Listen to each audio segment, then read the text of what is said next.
Hey guys, it's Miss Caceres. I'm back. Let's get through our daily routine. We begin the day by writing our heading in our in our notebooks or our binders, depending on which the ones you guys are using. Remember to write your name, date, grade, and section. Also remember to leave a space for your title for today. Our objective is to cite evidence to support the analysis of the story, and our I can statement is I can understand the author's POV. Now, for those of you that don't know what POV stands for, it stands for point of view. Remember, if you guys need a little extra time to be able to write this down, you can always pause the video or come back later to my YouTube channel and watch as many times as you need. Remember to give a like. Everyone likes likes. All right, so this week, well, since last week, we started learning about the genre horror when it comes to writing. So this week, we're going to be focusing on one of my favorites. As I've mentioned before to you guys, Edgar Allan Poe is one of my favorite writers of all time. And we will be looking at his story, The Telltale Heart. As I said before, a short story written by Edgar Allan Poe. Now, remember how we talked about every unit having an essential question? For Unit 2, our essential question will be, why do sometimes we like to frightened? Why do we sometimes like to feel frightened? Now, we're going to start with our quick start activity. Remember, this will be written in your notebook or binders. You only need to write quick start and the page number of where this activity comes from, so you don't have to write the entire quick start activity, just your answer. The quick start activity says the following. How can you tell when someone is nervous? List some of the telltale signs, including how the person might act and speak.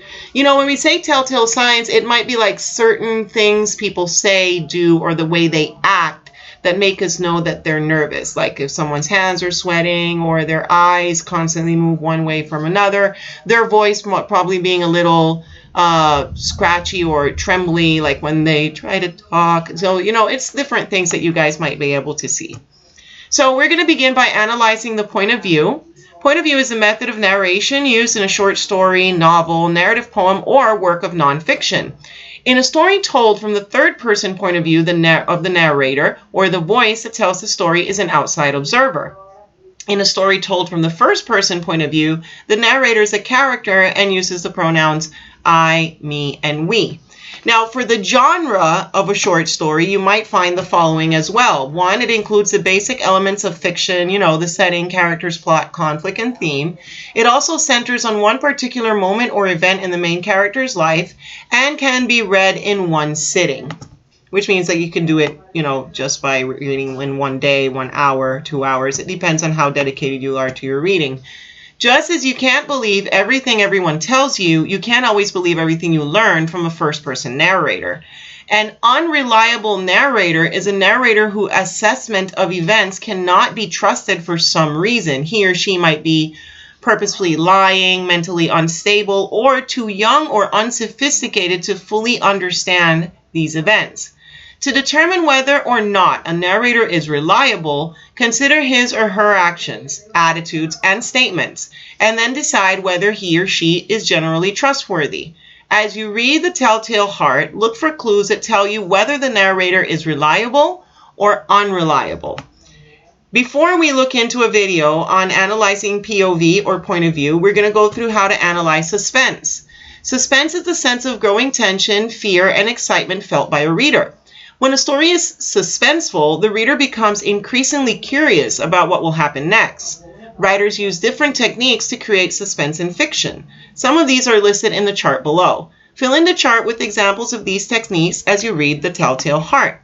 So as you can see, there are 3 different techniques in this chart. We have describing a character's anxiety or fear. You can find a very clear example of that in The Telltale Heart, believe me. You can also do it by using vivid words to describe dramatic sights, sounds, or feelings. Again, something very easy to spot in The Telltale Heart. And finally, another technique might be repeating words, phrases, or characters' actions. And finally, we come to critical vocabulary. As you can see, our critical vocabulary consists of many words this time. We have 8 words.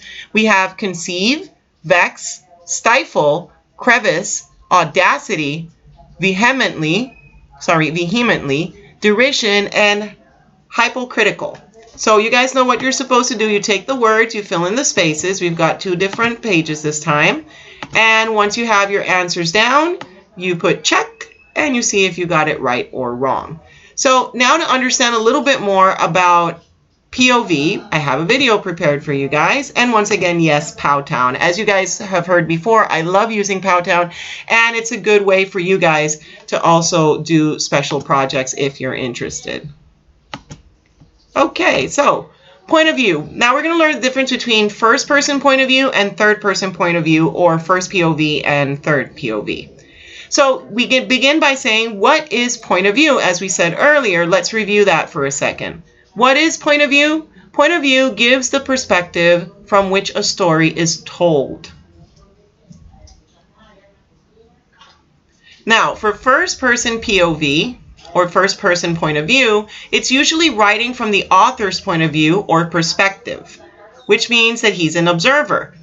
I went to the park today with my mom. We had so much fun.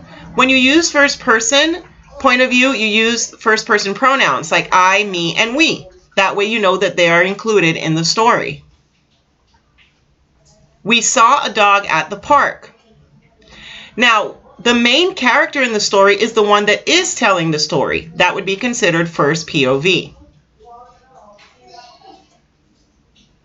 So as you can see, the little girl did take the dog to the park. Here is an example. I went to the park today with my mom and met a dog named Chester. He was such a good boy. I called my little brother, Billy, using my mom's phone. He was so jealous when I told him. He said he wished he had come instead of staying home to play video games. It was such an exciting afternoon. So here is a perfect example of first person point of view.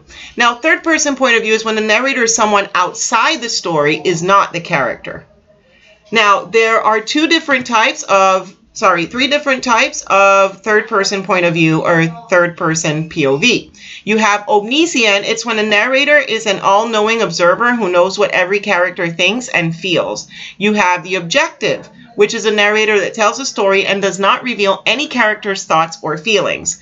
And then you have third person limited, which is the narrator when he relates some thoughts and feelings of only one character in the entire story. So those are the three different types of third person POVs: omniscient, objective, and limited. And remember, if you guys want to jot this down, just pause the video and take all the time that you need.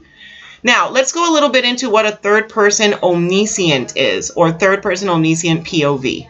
Here's an example. Wow, this is great. Oh no, this is horrible. Now, the narrator tells the story and reveals more than one character's thoughts or feelings. As you can see here, one is happy and the other one is sad. So you know what both characters are feeling in that moment. Now, here's another example. After playing video games all day, Billy was anxious to get some fresh air, so he decided to go outside and play with his friend, Amanda.